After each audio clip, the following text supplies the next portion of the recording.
Welcome everybody to the Buncke Clinic Virtual Visiting Professor Series.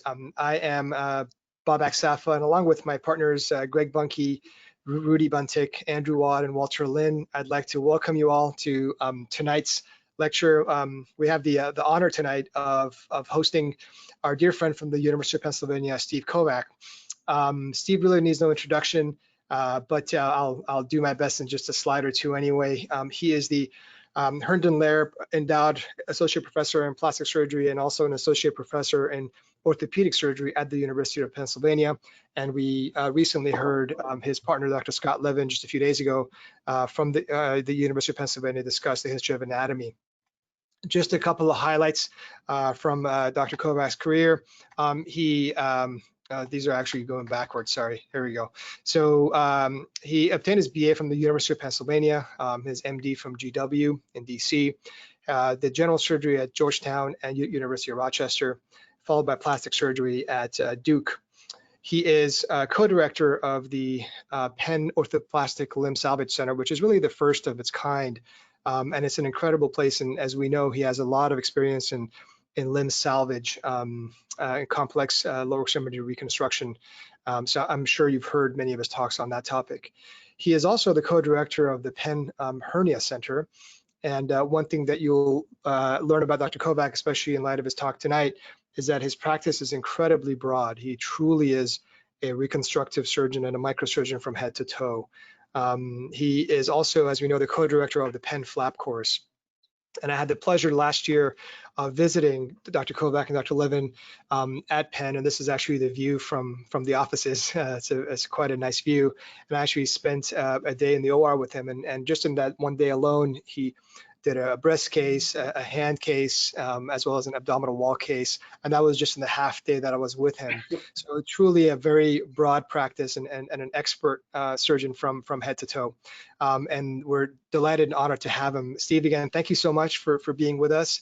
I'm hoping we'll be able to host you in person soon as well. But for now, we'll have to just basically make do with these virtual visits. So thanks again for being with us. Oh my God, it's my pleasure. Thanks for having me. So I was going to talk about something that I'm not sure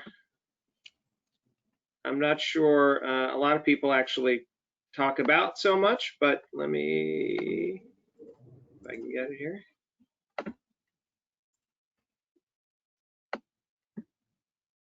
Sorry, I'm going to do this. Sorry, I'm just trying to get this out of my no worries. You can usually minimize that GoToMeeting window. There's a little two arrows that are pointing toward each other. If you click on that. Oh, got it. Okay. All right, better. Okay. Perfect. All right. Well, again, thanks for having me. So tonight I was going to talk about something that I think is not talked about very often, and that's microsurgical management of thoracic duct disorder. So bear with me for the next hopefully 45 minutes or so, and hopefully it'll have some conversation at the end.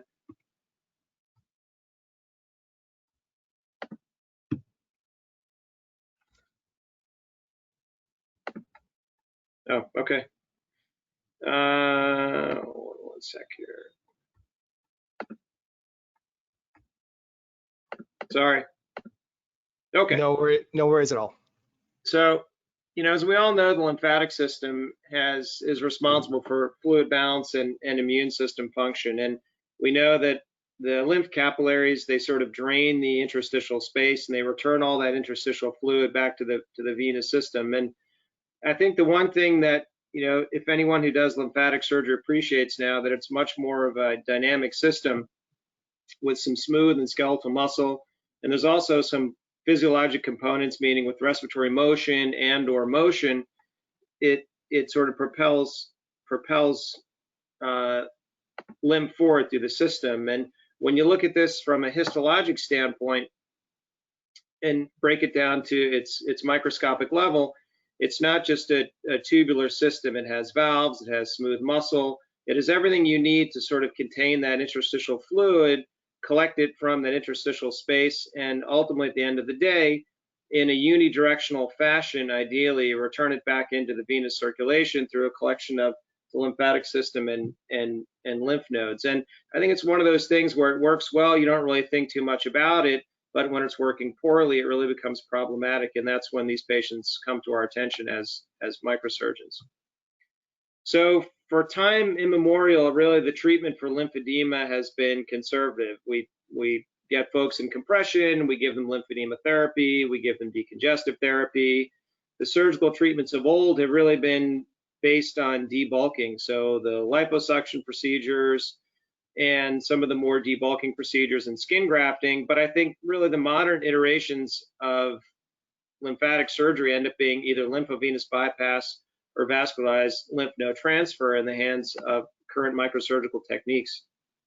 I think vascularized lymph node transfer, we all know, is just a means of transferring lymph nodes where we do arterial and venous anastomosis, just like we would for any other free flap reconstruction, and we can kind of put them where we want them, whether it's the extremity, upper or lower extremity, to try and improve a patient's lymphedema. We obviously are not hooking up lymphatic anastomoses, but we're essentially depending on this vascularized packet of lymph nodes to gain new lymphatic connections and help with the clinical lymphedema.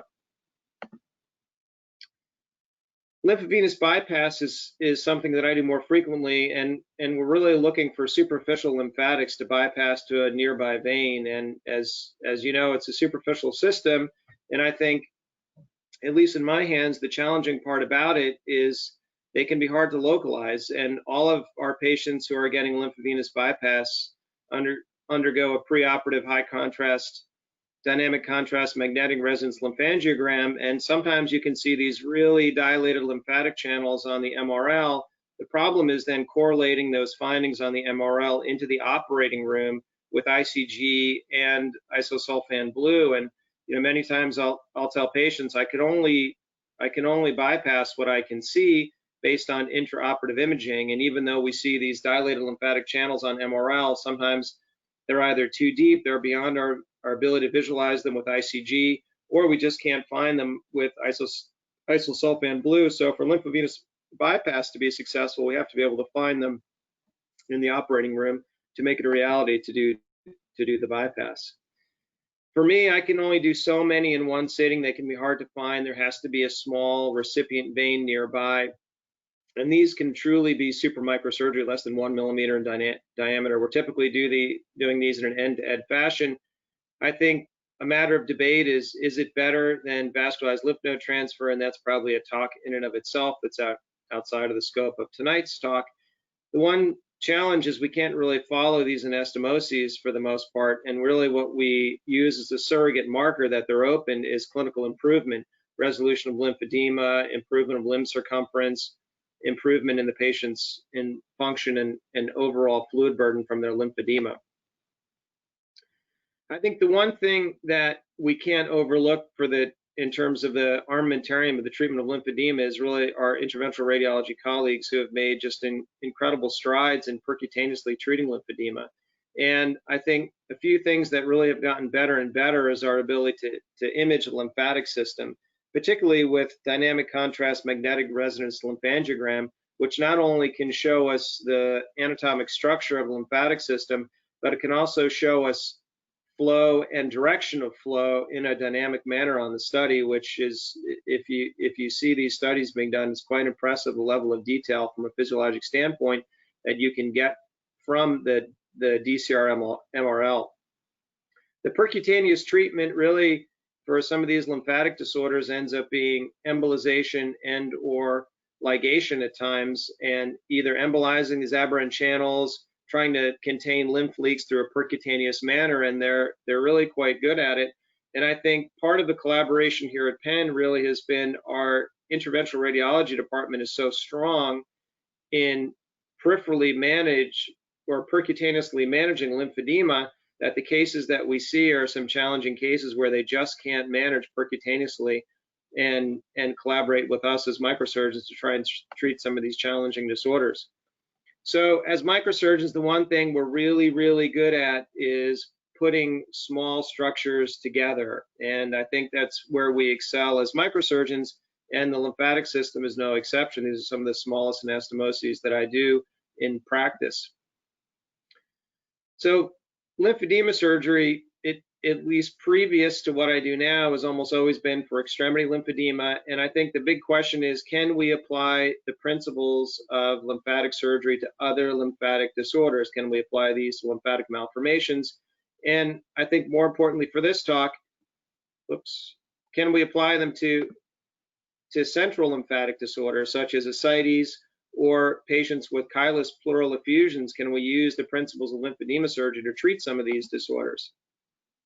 That's why I've sort of coined the term visceral lymphedema surgery to deal with the thoracic duct and some of the pathology we see with thoracic duct issues that we can intervene as microsurgeons.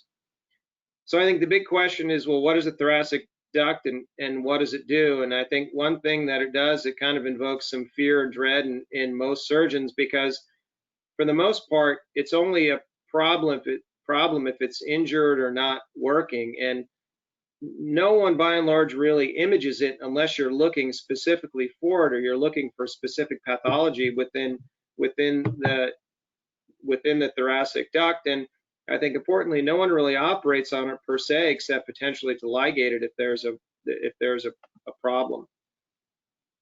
So what we know about the thoracic duct, it's really the largest lymphatic vessel in the body. The majority of the body's lymph passes through it.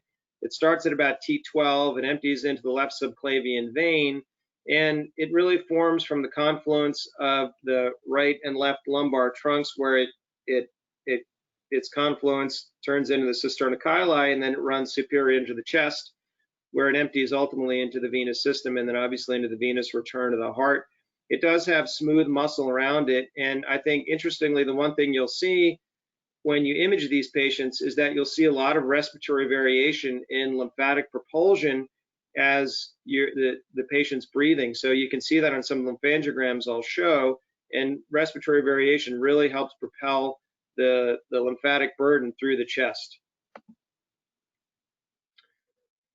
So the thoracic duct empties at the level of the venous angle, which is Pirogop's angle between the left subclavian vein and the left internal jugular vein, which is an important landmark when you go to find it. So when you're approaching the thoracic vein, which I'll show you later on, through the neck, I just kind of find the IJ and then follow it inferiorly down to the subclavian, and then look at the confluence at the IJ to the subclavian, and then start looking at the posterior aspect of it and try and find the thoracic duct. You really need some help in the operating room to find it with some imaging, both fluoroscopically, and then we confirm visually with isosulfan blue once the thoracic duct is cannulated. The one thing I didn't appreciate before I started doing some of these cases is that there's a lot of variable anatomy in the thoracic duct. And the one image I think we all have in our minds is that it comes up as a single tube and then empties into the subclavian vein. And I think that's probably the most simplistic view, but that's not really true, probably for the majority of patients where there's a lot of anatomic variation. And Max Itkin, who is my partner here in interventional radiology, who does all these cases with me, probably I would consider him probably the world's leading authority on lymphatic anatomy and thoracic duct anatomy. And this is from his paper looking at variations in the thoracic duct. And I think the important thing is, if you're going to take on some of these cases, is realize there's just a large amount of variability within the thoracic duct, especially distally where it empties into the confluence of the subclavian vein and the internal jugular vein. So how do we diagnose thoracic duct disorders? And I think you heard me say before that really all these patients start with a high quality dynamic contrast MRL, and this is that study. And this patient you'll see later in the talk actually had a bifurcated thoracic duct in sort of the mid-chest. And one of the important things that's really changed over time is our ability to image the thoracic duct. The MRL has the advantage of being non-invasive. You can get some really high quality images. You can see the anatomy of the thoracic duct, both normal anatomy. Then importantly for some of these patients, it's aberrant anatomy too. And I think you can also get a concept of flow on the DC MRL. You can see how much flow, and importantly, which direction. An important concept that I didn't fully appreciate in some of these patients is that lymphedema can really be due not just to obstruction of flow, but there are patients that are overproducers of lymph, and their directionality of flow is incorrect, meaning their flow is in the wrong direction, which then leads to downstream problems and lymphedema. So formal angiography really is essential to delineate sort of the true anatomy of the thoracic duct. And, our interventional radiologists here are able to cannulate the duct with great fidelity. And, typically, in order for a patient to go to the OR for microsurgical management of their thoracic duct, they all need, a formal lymphangiogram of their thoracic duct to really delineate the anatomy so we can see it. And I think it's an essential adjunct in the OR as well. I'll show you later on that we do all these cases in the hybrid suite with our interventional radiology colleagues. So we really have help in the OR so we can image and find the duct. So what happens if the thoracic duct doesn't drain? And I guess the question is, how does this happen? Most patients have either a congenital or an acquired occlusion of the thoracic duct, but you can also have lymphatic flow impaired at the major collecting vessels where it normally would coalesce and flow, which is also known as central lymphatic flow disorders or central conducting lymphatic anomalies. And at the end of the day, both of those things mean that it just doesn't flow into the venous system. For us to operate on the thoracic duct to help some of these patients, you actually have to have a thoracic duct, obviously, or its equivalent, because some of these patients with aberrant lymphatic anatomy, you may not have what you'd consider a formal thoracic duct in the left neck, but you may have some structure there that clearly is defined within the neck and is obstructed at some level that you can ideally find and then bypass. So they have to have a thoracic duct that is occluded or not draining appropriately, or its equivalent, in order for us to intervene. Otherwise, obviously, surgery is not possible for a bypass. And this is what I'd mentioned, order. It's not just obstruction to flow, either from an acquired or congenital standpoint, but it can be an overproduction of lymph or the wrong direction of lymphatic flow. And I think we really see that on our higher quality images. And I think one of the main pathologic conditions is really pulmonary lymphatic perfusion syndrome, or also known as plastic bronchitis, where you'll see not only overproduction of lymph, but you'll see the wrong directionality of flow within the lungs, which leads to interstitial edema and potentially chylous pleural effusions in the chest. And some of these patients, if they have a functional thoracic duct that's draining, there's no intervention that I can really do. But if they have some either occlusion to flow, either partial or complete, and we can bypass their thoracic duct and give them a lower pressure circuit for effluent of lymph flow, then we will do that for them. So the thoracic duct really is a problem if it's obstructed, either again congenital or acquired, and we need to know the anatomy from pre-op imaging. And as I said, you need to be able to identify some structure that you can bypass. And obviously, the classic description is the thoracic duct in the left neck draining into the subclavian vein.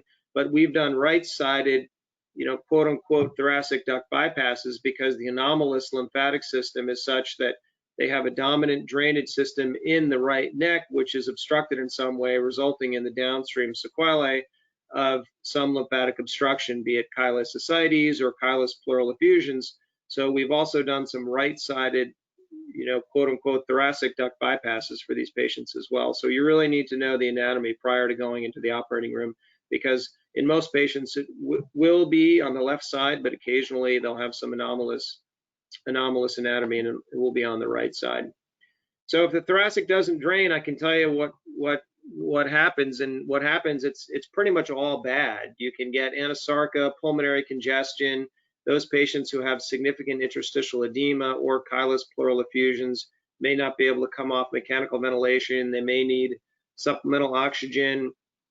They can get a number of electrolyte and nutritional deficiencies. They can have abdominal pain, chylous ascites. They can have significant weight loss because of pain after eating. And in kids, if you have a lymphatic disorder where your thoracic duct is obstructed, this is happening, there's actually a significant mortality rate in these kids that hopefully we can intervene and prevent their demise. So typically what happens if it's not working? Well, we usually will do conservative management first. So they're either NPO, or we change their diet to a medium chain triglyceride diet, or we give them somatostatin analogs to try and decrease the amount of lymph they're actually producing. If they have chylous pleural effusions, they're getting chest tubes or pleurodesis to try and scar down that space. If they have chylous ascites, then some of these patients may have repetitive paracenteses to drain their chylous ascites. But all these things really don't fix the underlying pathophysiology, which is some obstruction to lymphatic flow. They really just control the symptoms. And a lot of these patients, specifically those with chylous pleural effusions or chylous ascites, they'll come back and they'll have many either chest tubes or paracenteses, and they're sort of at the end of the line of percutaneous management, and they're looking for a more durable solution. So why is an occluded thoracic duct a big deal in kids? And this is sort of where I started, which is neonatal chylothorax, and it happens in just under 10% of kids who are having congenital cardiac surgery. And most of the time with those conservative means we talked about, changing their diet or making them NPO initially, and then changing their diet, draining their chylous pleural effusions, and supporting them, has about a 70% success rate in kids. Now, the ones that I end up seeing are the ones who failed those conservative means and they have persistent chylothoraces. And if you look at kids, specifically neonatal kids with congenital cardiac anomalies that then have persistent chylous pleural effusions, there's probably about a 30% mortality rate unless you can fix it or control it in some way. And I think once all these conservative medical strategies have been unsuccessful, you can always consider percutaneous thoracic duct embolization or ligation, but there's really no great evidence in the neonatal population. And I think this is where I was asked to sort of help initially in these kids, in that we had done some lymphatic cases, and someone asked, can we potentially bypass the occluded thoracic duct in these neonatal kids who have such a high mortality with their persistent chylothoraces? And as microsurgeons dealing with small vessels on a daily basis, this is really something that is kind of in our wheelhouse, and the principles are the same, and that is establishing a patent anastomosis through two small tubular structures. In this case, one just happens to be the thoracic duct, and the other just happens to be an accompanying vein somewhere in the periphery. And just to put it in context, this is a study from our institution, from our interventional radiologists. And traditionally, the percutaneous treatment is really thoracic duct embolization. Surgical therapy besides bypass, prior to bypass, was ligation. The embolization really should be selective, if at all possible, to the spots that are leaking and downstream from it, so you can sort of preserve the main trunk of the thoracic duct. And a normal thoracic duct should not be embolized. And a success rate is about 60 to 70% for embolization alone of the leaks, depending on etiology. This doesn't really apply in these neonatal kids because their thoracic duct is occluded, and they really have effluent from their lymphatic system into the interstitium of their lungs and their chest, because their distal outflow is occluded in their thoracic duct. So if you're going to take these cases on, this is really a team sport. We do all these in a hybrid room, and I'll be the first to tell you I have no idea how to work any of that equipment in the hybrid room. I do it with our interventional radiology colleagues, and you can see from the picture, this is from our publication in Journal Pediatric Surgery. They'll inject some initial contrast into the lymph nodes to try and opacify the thoracic duct, and that needle goes transabdominal to cannulate the thoracic duct right through the child's abdomen, and they're able to cannulate the thoracic duct and then image for us in the operating room. So for me, I don't really do many cases in the hybrid suite at all. This is one of the few cases I do, and you really need a dedicated team of either interventional cardiologists or interventional radiologists to help you in these rooms, because I certainly do. And as I mentioned before, I guess the question is, can we take the principles of microsurgical lymphatic surgery and apply them to the problems of thoracic duct? And as you can imagine, the answer is yes, we can.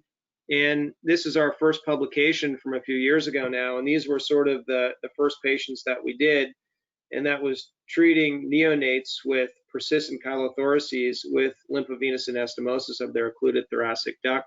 We published this in PRS, gosh, it's probably about 3-4 years ago.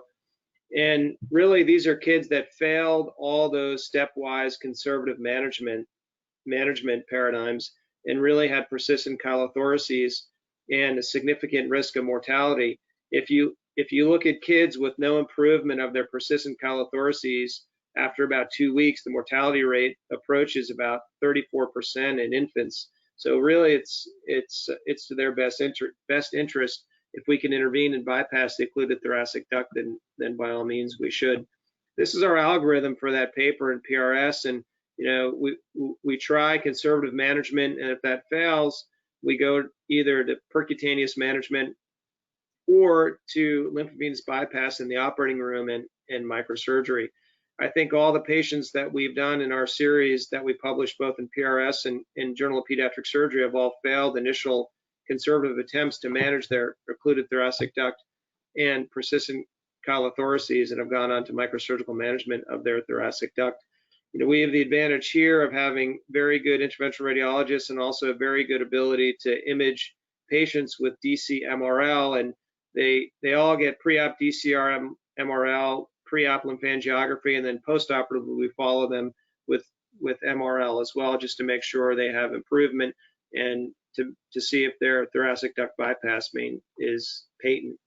So these were our first 2 patients. Both had neonatal cardiac surgery, one for transposition of the great vessels, one for hypoplastic left heart syndrome. Both had recalcitrant chylous pleural effusions, and both had bilateral tube thoracostomies, and importantly, both failed conservative management.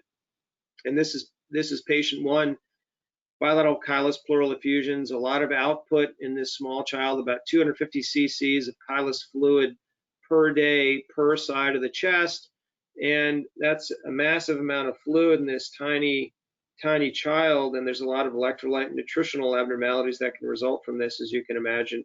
And because of all the interstitial edema and the chylous pleural effusions, they're also unable to be weaned from mechanical ventilation. And you can see from the MRL in the middle of the slide, you can see all the interstitial edema from occlusion downstream of the thoracic duct. So both patients underwent end-to-end thoracic duct bypass to a small surrounding vein with interrupted 10-0 nylon under the microscope. Both successfully confirmed intraoperatively via fluoroscopy and isosulfan blue infiltration. And this is the video that we see. And the thoracic duct is cannulated, and we've just instilled some isosulfan blue. And what you'll see is the thoracic duct is this structure right here. Sorry, this, and what you'll see is as this becomes blue, you see some contrast start to go through the anastomosis and into this small venule here that we bypassed it to. So this is obviously taken under the microscope. This thoracic duct in this kid is about 0.3 millimeters in terms of sewing, so it's super microsurgery, and this was confirmed first fluoroscopically and then just with visual confirmation with isosulfan blue. And this was the first patient we had done successfully. So the first one was successful, ended up getting extubated, chest tubes taken out, started feeding the child, and ultimately was discharged eating a normal diet. The second patient we ended up having to go back to the operating room because of occlusion and persistent chylothoraces, and ended up going back and revising their anastomosis to a larger portion of the vein. And the second time around this worked. We were able to start enteral nutrition. The child was extubated, the chest tubes were removed, and the chylous pleural effusions essentially resolved. And if you look at serial lymphangiograms, you can really see all that interstitial lymphedema from obstruction of the thoracic duct has now resolved, and is the global total body interstitial edema is markedly improved. And you see that also here on this MRL, and also the chest tubes on his plain films were able to be removed as well by 3 weeks postoperatively. So I think the conclusions are it's really sort of an evolving surgical frontier. That PRS paper was really the first reported use of lymphovenous bypass to manage refractory chylothoraces in infants. We now have about 12 cases, all of which have not been successful, and I'll show you our series sort of to date as well. This was our last published series in the Journal of Pediatric Surgery, which came out not too long ago. At this point, when this was published, we only had 8 patients. All, as I said, have preoperative MRL or lymphangiography. They range in age from about 1 to 9 months, so they're all small patients. 4 had previous cardiac surgery, 1 patient was on ECMO, and 3 were hydrops patients. We were successful 6 of 8 times, 2 of 8 times we were unsuccessful. And importantly, we were unsuccessful not from our technical inability to put a lymphatic channel to a vein, but because they had very high central venous pressures, and there is a pressure gradient from the lymphatic system to the venous system. And if that pressure gradient is such where there's inability of the lymphatic system to overcome the higher central venous pressure, then from a physiologic standpoint, you'll be unsuccessful, and you won't have effluent of lymph into the venous system. And those are the times when we've been unsuccessful, and we're much more mindful of that now, knowing what we know. 5 of the 8 patients are alive. When we published series, 2 actually died from their lymphatic disorder, and 1 patient died from an unrelated reason. And this is what a typical patient looks like. You can see an occluded thoracic duct with no flow into the venous system. There's our anastomosis, and then you can see contrast flowing into what in this patient was an external jugular vein turned down to act as our venous conduit. Most of the patients, as I said, are from a cardiac background and have had previous cardiac surgery. There are some patients that were born with fetal hydrops.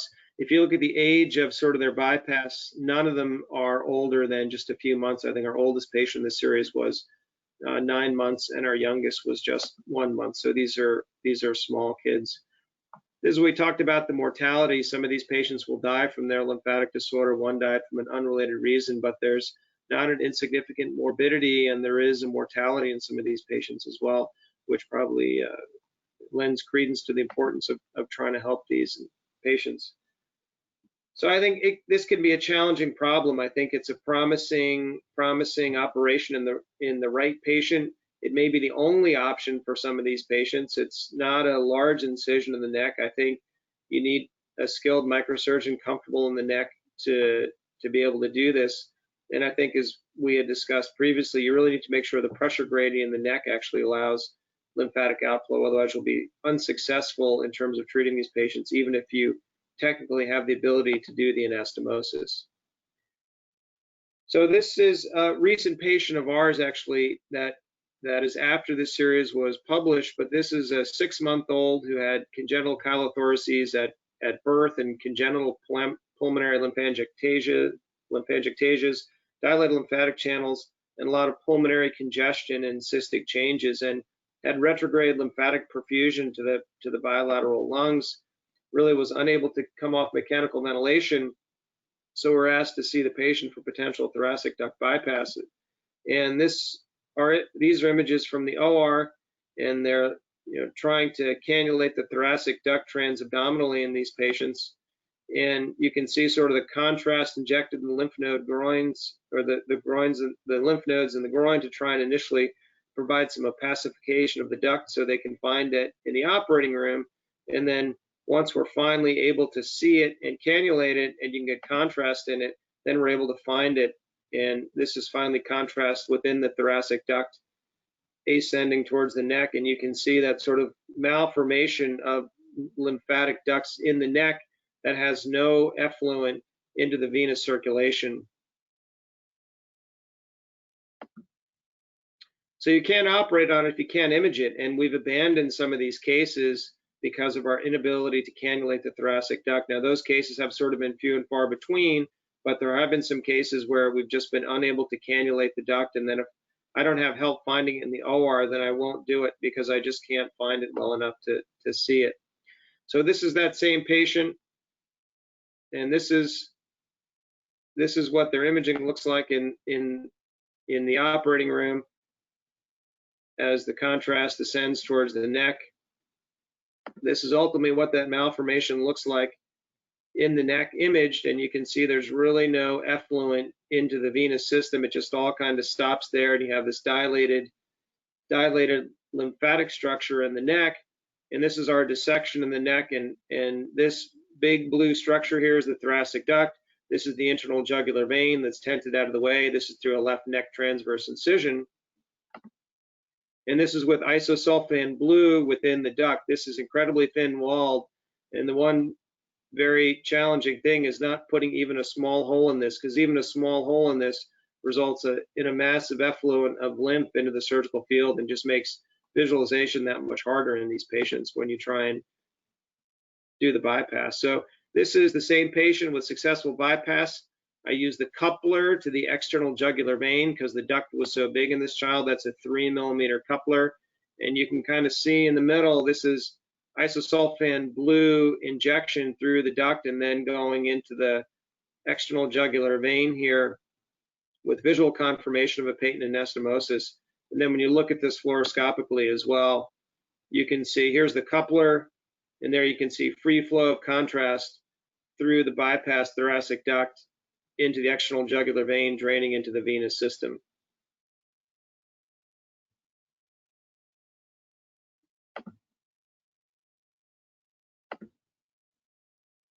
So the big difference after bypass for this child is, well, he has an endotracheal tube here because he can't get off mechanical ventilation because of all his pulmonary edema. But here he is post-op just a few days afterwards, and his pulmonary edema is markedly improved, and he's now extubated and able to get off mechanical ventilation.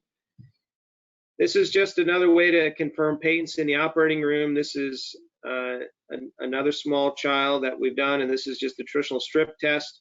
That's the vein that we're stripping right there, just to confirm that there's lymphatic flow across an anastomosis, which is about 0.4 to 0.5 millimeters in diameter. So these can be quite small and challenging anastomoses. So can we take the same principles and apply them to adults? And the answer is yes. So this is one of our adult patients, 61-year-old male. He had Noonan syndrome. He had recurrent and recalcitrant chylous pleural effusions and pulmonary lymphangiectasias. He had oxygen dependency and multiple procedures to try and fix this.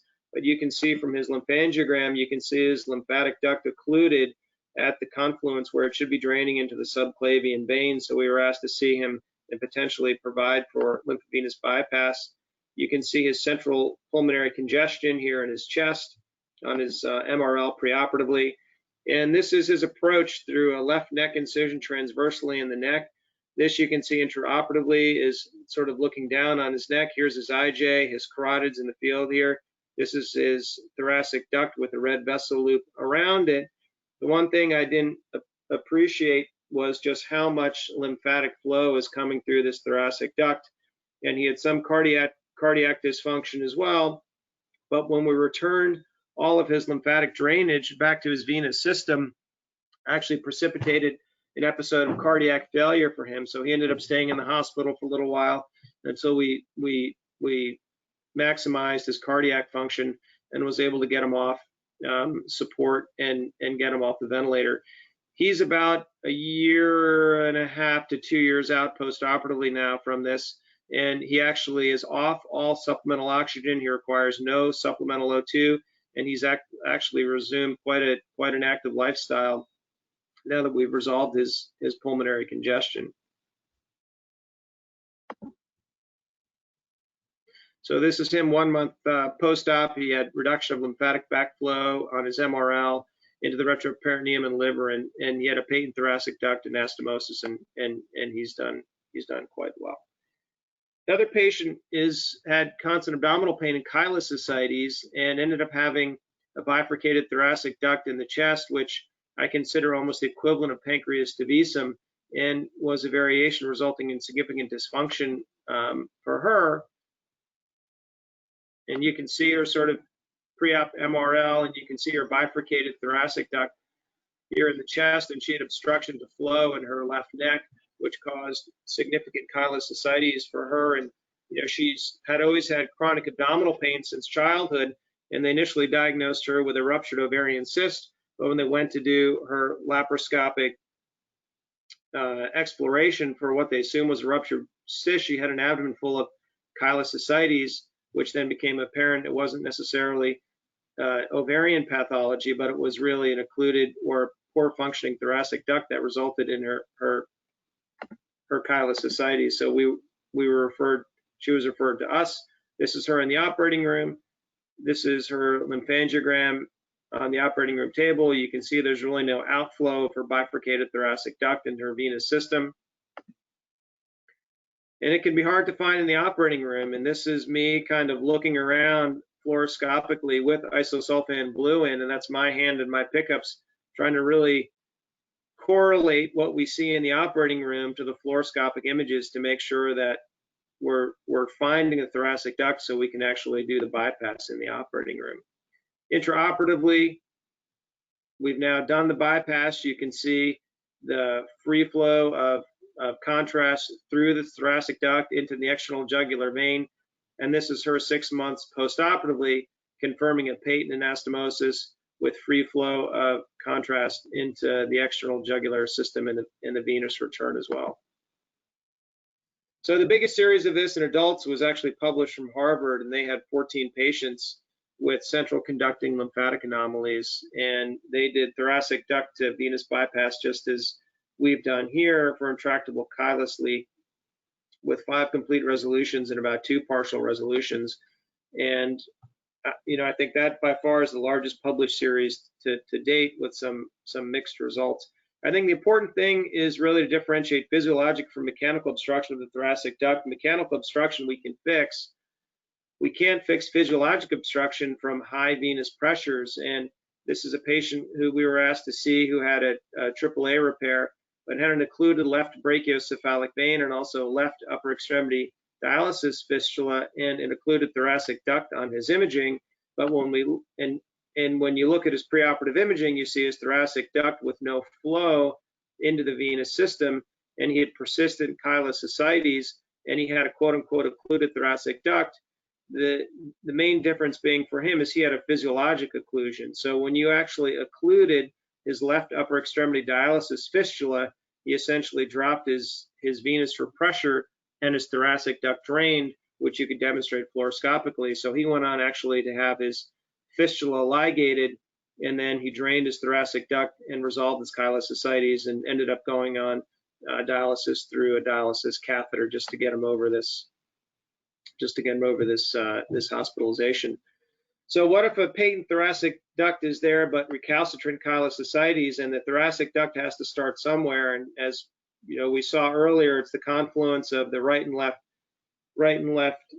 limbs going into the cisterna chyli in the abdomen, and it has to drain somewhere, and ultimately this makes its way through the liver. And we learned about the portal triad being the artery, vein, and the bile duct, but really there's lymphatic tissue surrounding the parenchyma in the liver as well. So it's really not a triad, it's really a quartet within the hepatic parenchyma of not just bile, venous return, and arterial inflow, but it's also lymph as well. Now, obstruction to flow up through the abdominal portion of the thoracic duct and into the liver can result also in a central conducting disorder and result in chylous ascites in some of these patients. And some of these patients will have recurrent chylous ascites that have failed conventional means, which typically are embolization, dietary modification, and Denver shunts. For those not familiar with Denver shunts, it's really a peritoneal venous shunt, and we really are draining the ascites into the venous system. It's not great for chylous ascites because the chyle is of a thicker viscosity and the catheters are relatively small French, and ultimately all these Denver shunts fail, or patients get DVTs that require them to be removed, and then they're left with recurrent paracenteses as a means for controlling their recurrent and recalcitrant chylous ascites. So this is a patient who was 40 years old, recalcitrant chylous ascites, had a patent thoracic duct, multiple failed Denver shunts, had central lymphangiectasias, and really had greater than 1 liter of the day of chylous ascites and had to get persistent drainage. There is some data for managing thoracic duct pathology in the abdomen in patients with chylous ascites, looking at saphenoperitoneal bypass, and really the same principle sort of lymphovenous bypass elsewhere. We're just bypassing all that chyle that's in the peritoneal cavity through the venous system, through the saphenous vein, and shunting it back into the venous return. There's limited data to do this, and the patients that we've seen really have failed every intervention in the past. This is a paper published with 2 patients This patient was 20 patients, but really a lot of these patients are for refractory ascites with liver failure and ascites, which is slightly different than what we see in some of these chylous ascites patients. So these are really lymphovenous bypass, which equates to a saphenoperitoneal bypass. And you can see we've opened the peritonealized surface here through a small incision. And once I sort of release that clamp, that's all that chylous ascites that's under some pressure in the peritoneal cavity. And we've already filled at least one suction canister full of chylous ascites. And these are patients who have just the need for repetitive paracenteses, and these are some fairly unhappy patients, and they're willing to really try anything to gain some relief. So you can see in the operating room, we've done a saphenoperitoneal bypass. It's just really a variation of a lymphovenous bypass, meaning draining lymphatic fluid through a patent saphenous vein in the ipsilateral groin and doing the anastomosis instead of vessel to vessel. It's vessel to peritonealized surface and a dependent portion of the abdominal cavity to allow that chylous ascites to drain.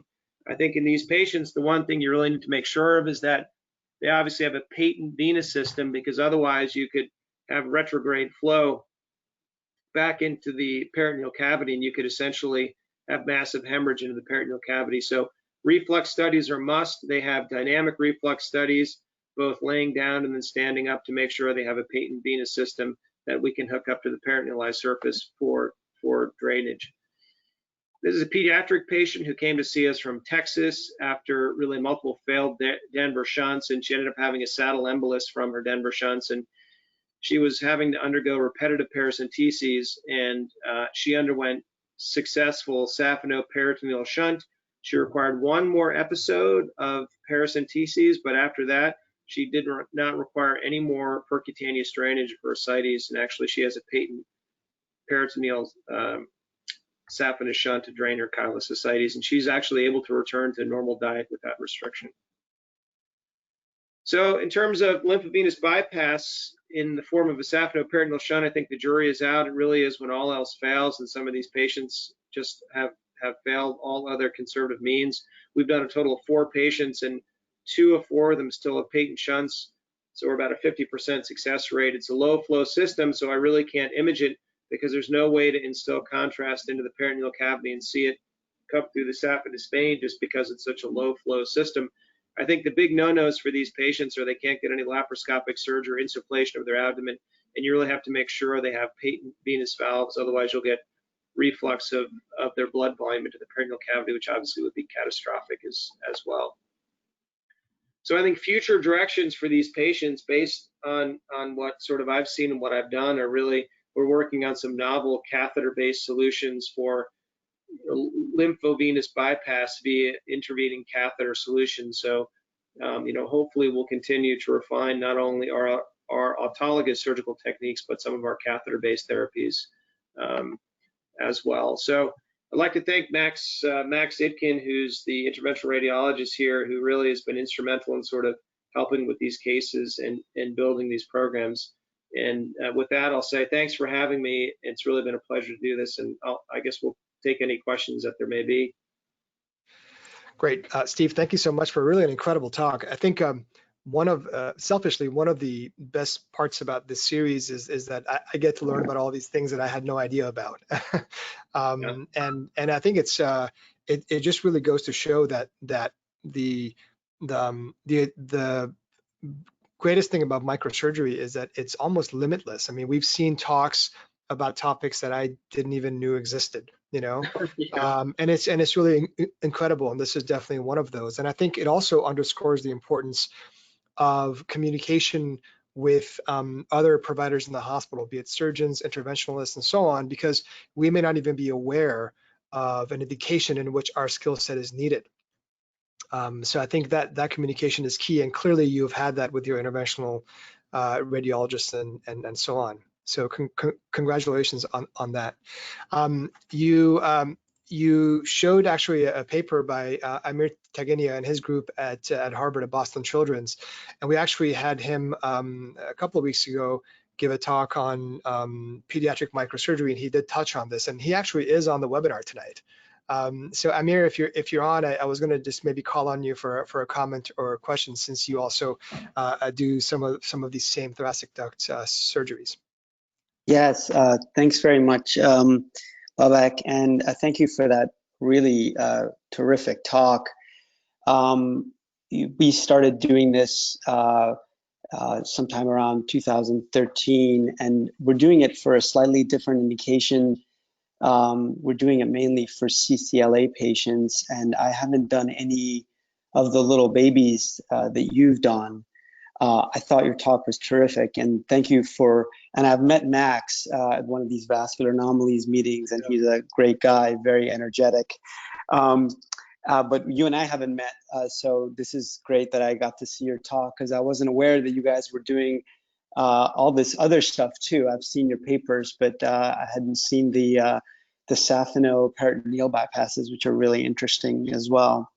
I did have one comment, and it's a vexing problem that I've sort of dealt with in figuring out where to really plug in the thoracic duct, a suitable vein. And I've done it with the EJ, I've done it with the cephalic, and I've even taken a segment of saphenous vein to make sure that there's a valve there where, you know, and over time I've sort of lost a little confidence in the EJ because I'm worried about reflux. And, you know, more than a few times I've sort of opened things up and I've seen the venous flow go in one direction just visually, and it's sort of worried me. So I wondered if you could comment about that.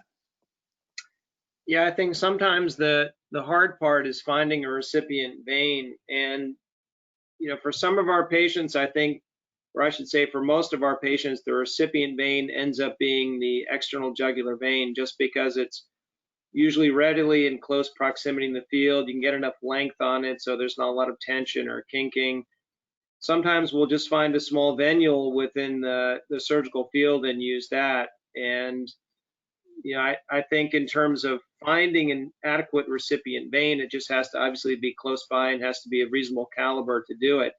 I think the question is of the central venous pressure, and physiologically, will you have enough flow within the lymphatic system to overcome what is the venous pressure to have essentially the appropriate effluent of lymphatic fluid into the venous system. And for some of our adult patients, we can measure the pressure gradient across either the thoracic duct or measure the pressure gradient in the venous system and kind of figure out if there's a physiologic obstruction to flow or not.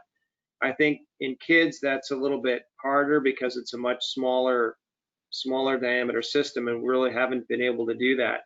What I have seen, and what I didn't show in any of the talk, I've also done some retroperitoneal lymphatic malformation lymphovenous bypass patients. And in those patients where we've done that, I've realized that it's a very low pressure system, and we've filled the retroperitoneal lymphatics with blood in some of these patients, just because the venous pressure is so much higher, and we've had the flow go the wrong direction. In some of these patients, it's a sort of accomplished what we wanted anyway, because the blood caused a lot of inflammation and scarring in the retroperitoneal lymphatics. But right, you really have to pay attention to the pressure gradient.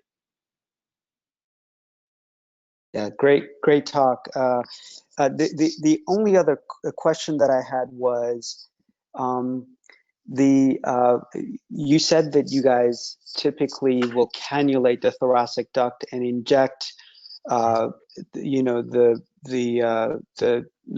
so inject it so you can see it when you're dissecting it out. We sort of use the traditional method. You know, we don't have these hybrid ORs. We're at a pediatric institution. They don't have these hybrid ORs. And I've sort of instilled cream. And because we tend to do older kids or younger adults, I find that after a while, you can even not do that. In other words, not even use the cream and just sort of go in. And so now I put a tube in, I get it post pyloric, I have the cream waiting in the room, but I usually don't start instilling it unless I really have trouble finding it. Have you tried without any, just trying to find it blindly? I imagine in infants it's going to be really difficult. I've never tried it blindly, and for some of our patients, and you know, I'm very lucky in that those hybrid suites are actually at the Children's Hospital too. So we do all of our cases in the hybrid suite. I have not done any blindly, only because we haven't had to. And the cases, especially in kids, we've aborted some by the inability to actually cannulate the thoracic duct, because especially in neonates, I'm not sure I could find it blindly without some radiographic and visual confirmation. And you know, the ability to see it with isosulfan blue and also fluoroscopically has really been just it renders it so much easier to actually find it. I think I could probably find it in bigger kids or adults without the help, but with Max and our folks at CHOP, it just is such a nice way and a nice adjunct to find it fairly easily, and then also confirm radiographically and visually that you have a patent anastomosis and that the flow is in the appropriate direction. That's terrific. I'm jealous of your hybrid ORs. As I said, I don't know how to work any of that equipment. Good stuff. Well, I think you know, watching a lot of these talks, I'm also jealous about not really kind of having a hospital like you guys have at UPenn or at Boston Children's and so on. We don't really have a pediatric kind of center or program in Children's Hospital like that to be able to even see these types of cases. So kudos to you for really kind of keep, you know, adding layers to your practice, from lower extremity to obviously ab wall to breast recon, you know, all the stuff, including thoracic duct and central lymphatics and peripheral lymphatics. Our lymphatic practice is basically LVAs and lymph node transplants for essentially peripheral obstruction, usually from cancer or sometimes primary lymphedema. So these are really, really interesting cases, and it's been very educational for me, at least, as I'm sure for those on the audience as well. Great. Steve, thanks again for being with us. It's been an enlightening hour, and I'm looking forward to hopefully being able to see you in person at some point soon, hopefully. Yeah, you and me both. Thanks for having me. Really appreciate Excellent. it. Thank you so much. Say hi to everybody at Penn. Will do. Thanks, guys. Great. Thanks. Good night. Good night.